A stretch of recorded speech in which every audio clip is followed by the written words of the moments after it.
On May 6, 1937, radio reporter Herbert Morrison gives listeners a heartbreaking and groundbreaking account of the Hindenburg disaster.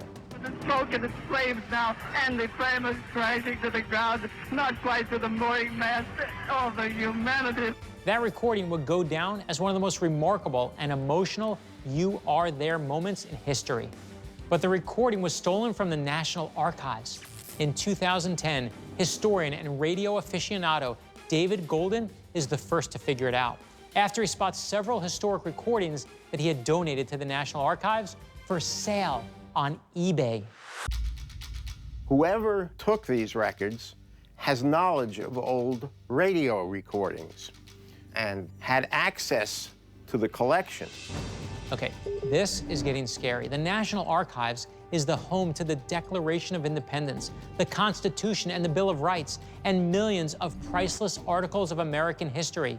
How do these recordings just end up for sale online?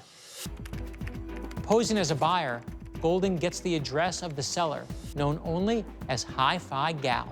The address belongs to a man who happened to work at the National Archives until his retirement in June 2010, Leslie Waffen. Sure, it's Waffen, W-A-F-F-E-N, first name Les.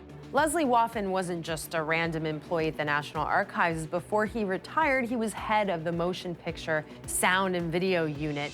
He was the guardian of our nation's audio recordings, our video recordings.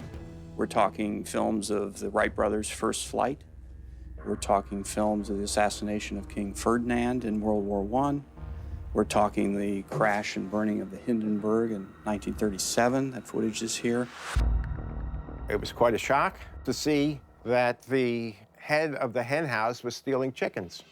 If Waffen is the one selling these items on eBay, it would be more than shameless. It would be a federal crime.